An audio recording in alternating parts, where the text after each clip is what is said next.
Hello, everybody. Mike Levin, Friday, June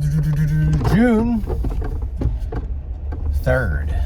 Oh, as I get close to these June 4th, 5th, 6th, the Father's Days, the anniversary of my dad's death, I gotta, and the rain, it just all conspires. I just gotta keep myself. I'm the Roomba. I'm the Charlie Brown. You keep getting up and you keep going at it. So I'm running over to the storage facility. I have about 4 weeks left to finish this move, to get myself all moved out, to get the place into condition, to give it back to the landlords. And yeah, I am contemplative after those videos yesterday about money not being important and comic books being important. I got to thinking, what else is important that I'm not spending money on? How am I improperly spending money? What are the worst returns on my investment in my life? Oh my God. I want to keep the video usable, so I won't verbalize it, but it's the elephant in the room for me. There are no words for how wrong things have gone in certain aspects of my life that can be made better with a smart application of money. And I have tried. I've gone the avenue of kinder, gentler paths, giving opportunities again, and giving opportunities again.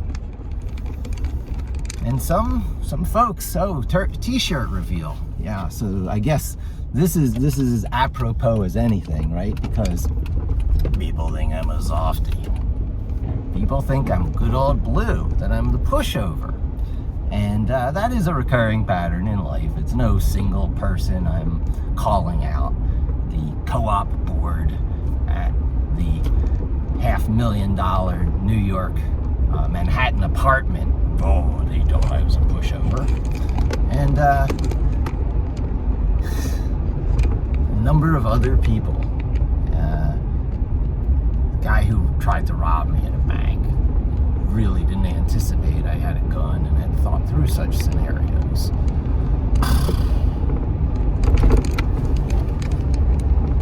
The many spider people of the multiverse. That's my t-shirt reveal, right? Deep inside our heart and mind, two people walk the lane. One is soft and gentle, the other hard and vain. Their line of demarcation is soft and blurred and dim. You never know which one is them and which one will be him.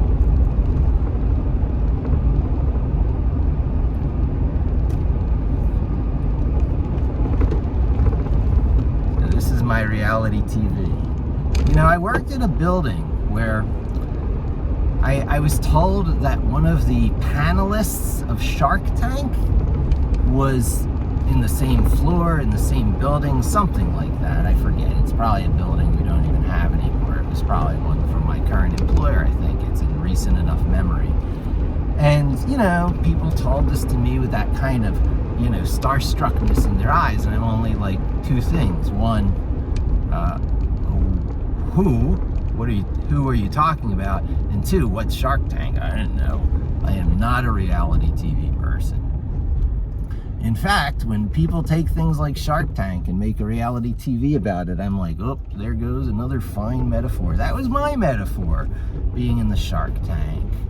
And now it's probably forever ago, it's now has an association with this game show, or not a game show, reality TV show. It might as well be a game show for how planned these things are.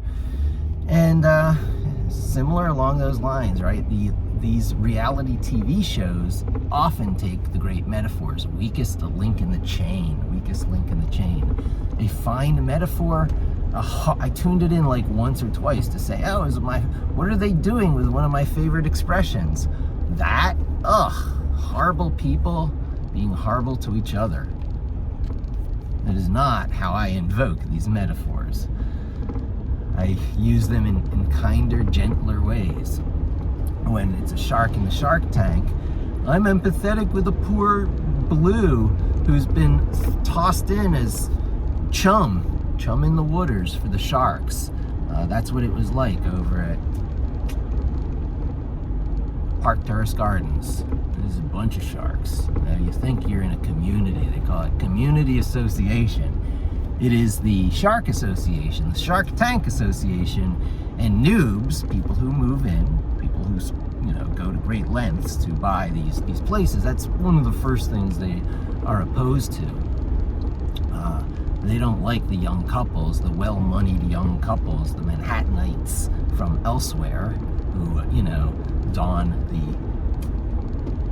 persona of Manhattanites, young, upwardly mobile people. That's what I was back then, And you move into where these Broadway stagehands, and, not the actors, but the people who in the business surrounding Broadway live, a lot of them.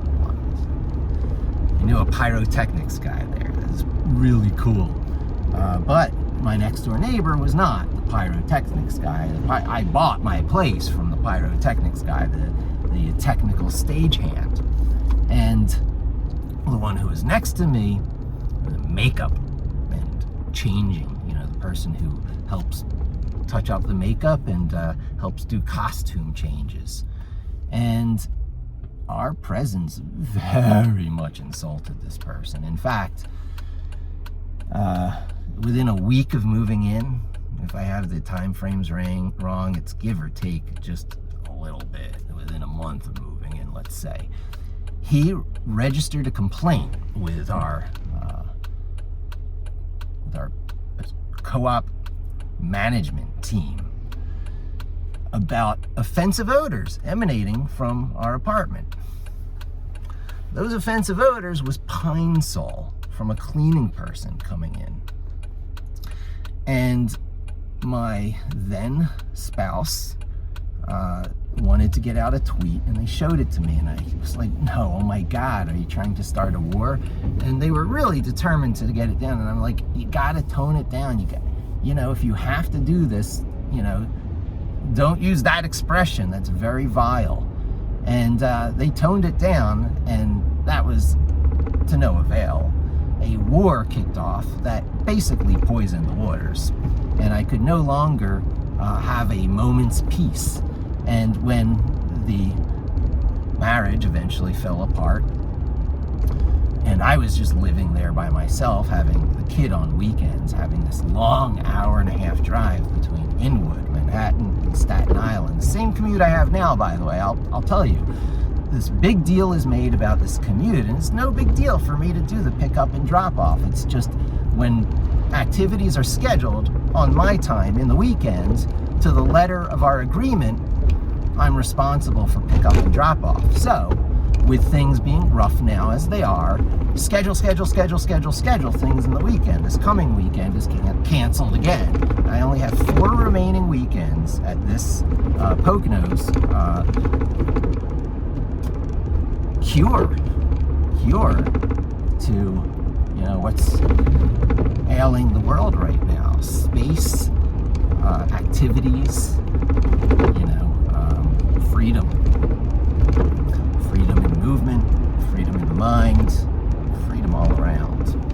And so cancels. Such is life, right? The Shark Tank. I knew I was in a Shark Tank. It didn't take long to understand I was in a Shark Tank at Park Terrace Gardens. The then president sided with the neighbor who was complaining about us, and we were called in before the board.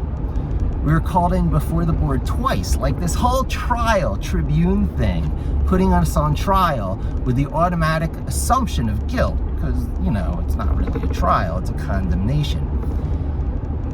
giving us this 3-strike policy before eviction. And I had just committed myself to $500,000 on this place. From, month to month, from, what do they say, from,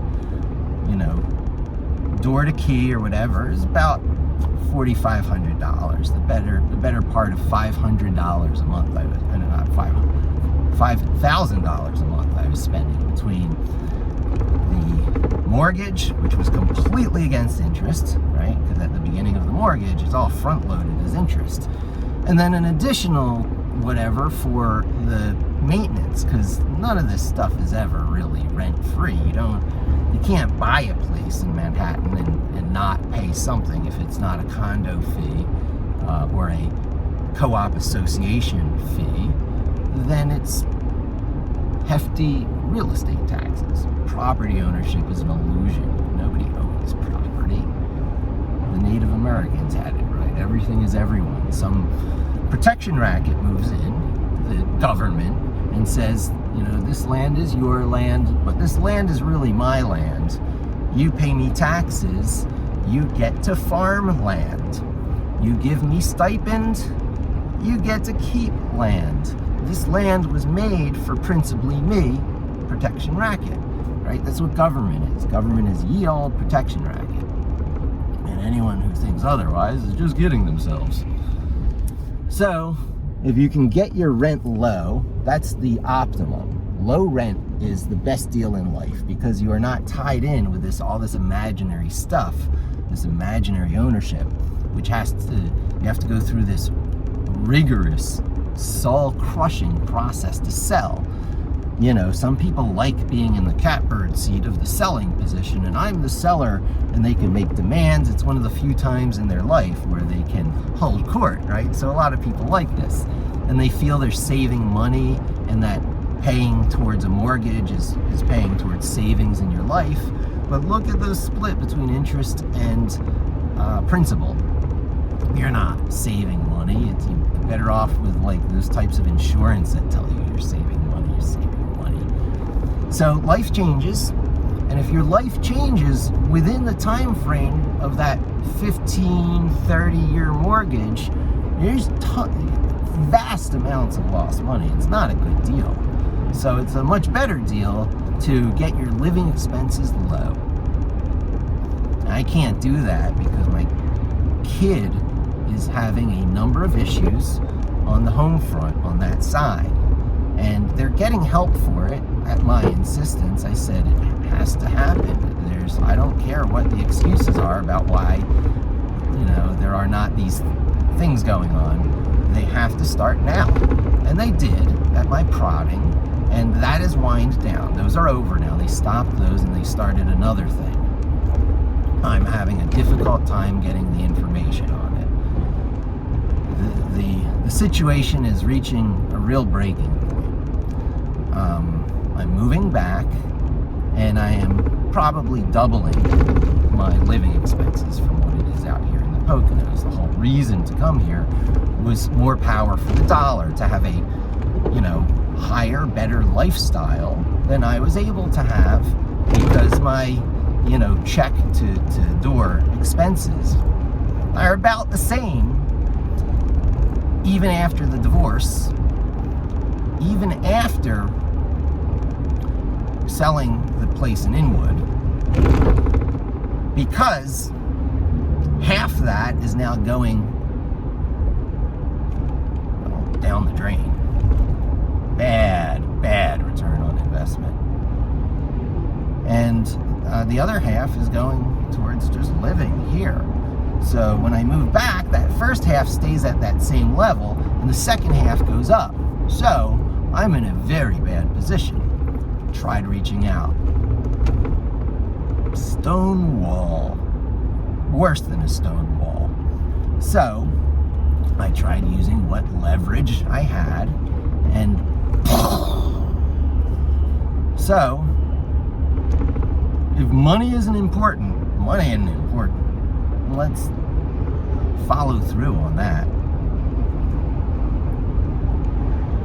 What is important? things that I have not been stepping up for sufficiently over the past 5 years. I've been doing pretty well. I've got a good track record. The documentation will show, point by point, what my issues were, what happened, how I handled them, where we are today. So, I like the closest thing to objectivity that can be achieved. It's not easy. There's really no such thing as objectivity, right? We live in a subjective world. We have only what nature has given us, God or nature has given us, to make our evaluations in life. That is, our senses. And that leads to something that comes up in science and philosophy time and time again, the problem of induction. You don't know. So one of the first things you always have to lead children through is, first, that problem of induction exists. Second is that leads to certain thought processes that are destructive. We do live in an objective world. We live in a world of collaborative occupation by different actors on a shared stage. And we know this through a preponderance of evidence. And it is probably not lies. And there's all kinds of things you can try to do and test it, but ultimately they fail because of the problem of induction. The label for the thought process that leads to is called solipsism. Maybe I'm the only one in the world. Maybe the whole world exists to entertain me, so nothing really matters, so I can do anything I want. The preponderance of evidence would suggest otherwise. One must take something on face value at some point. One must get past the trappings of solipsism. Wish there was a better label. It should be called only meism. Self-centeredism. The world is an illusion. Everything except me-ism. It ain't true. Get over it. The next thing that leads to, if you buy into solipsism, if you make the mistake, if your mommy and daddy don't do a good job to navigate you through that mental trap, the next step is, of course, nihilism. Solipsism leads to nihilism. And, I wish the camera was pointing out to give you the foggy mountain morning, the beauty of the Delaware water gap. So, solipsism leads to nihilism, and nihilism is that next step, that, perhaps nothing really matters. If no, solipsism is nothing really, nihilism is nothing really matters. So if nothing really matters, you're not even responsible for the consequences of your actions. It doesn't matter what you do. I would suggest at this point watching The Big Lebowski.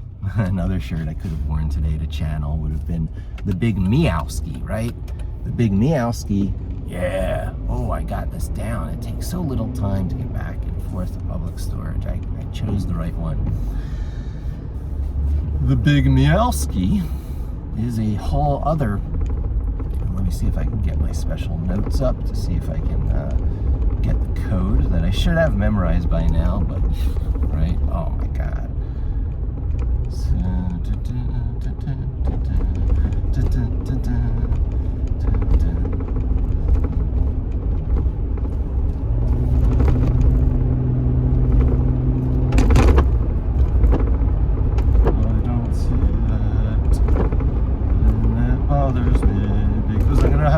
This video up right when it's getting good on the discussion, right? Maybe it's out here.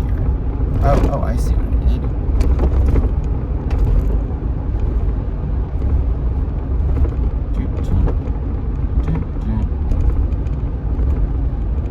Much better.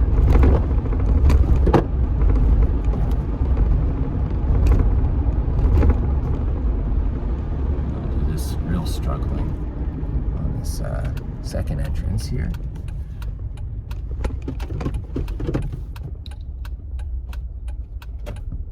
And hopefully I got it in this note system. I got different note systems for different purposes.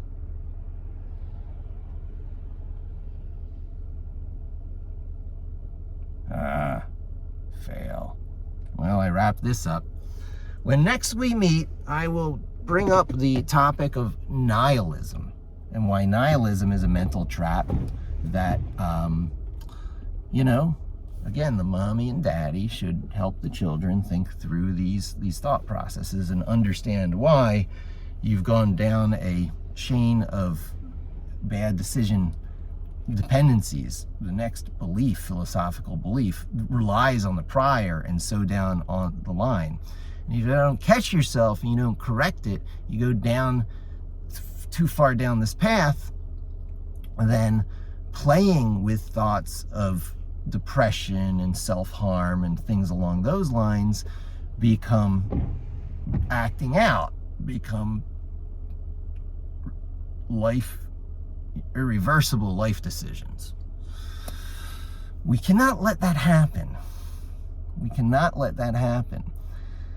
There is no amount of money worth, there's nothing more worth funneling all the resources at my disposal to make sure that once someone goes down the path of believing that all the world is shit, that everything is shit, that, nothing's worth it, and so I might as well strike out, and I might as well, ruin all those good things around me.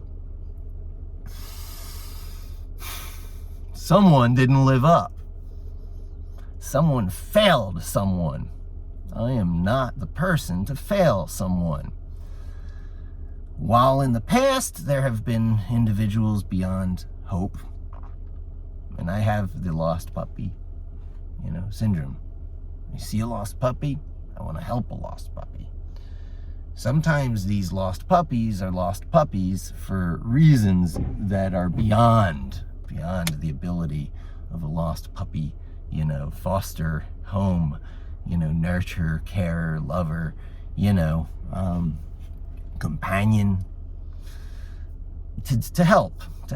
Nothing that one can do for the other beyond a certain point. A door that you can't open, a door that's locked, it has a key, and the willingness to go find that key to unlock the door, to take the step to the next phase of life, is not going to happen. Just not going to happen. I wish it could. I always believe I'm an optimist. Of course you can find the key. The key's there somewhere. And if you can't find the key, you pick the lock. If you can't pick the lock, you smash the door down. If not one, then the next, then the next, then the next, then the next. First your Roomba, back up, turn a little, back up, turn a little, and use insect intelligence. When insect intelligence doesn't work, you can do a little smashing like the Hulk. When a little smashing doesn't work, you infuse the Hulk with the intelligence of Bruce Banner. Now you are a lightning bruiser. Fast and strong. It's prohibited in most games, in most video games, in game theory. You are either the lumbering Hulk or you are the svelte speedster. The Flash, you're the Flash or the Hulk. Red or green, what's your armor, what's your nature? And on rare occasion, you've got a lightning bruiser. Lightning bruisers come from strange and wonderful places. They don't last long. Bruce Banner does not inhabit the Hulk regularly. It throws off the balance of the story. But it's fun to see when it does occur. And that's the energy I am currently channeling. So stick with me for reality TV better than reality TV. Shark Tank. Weakest link in the chain? Oh my God. Real life? Now there's something interesting.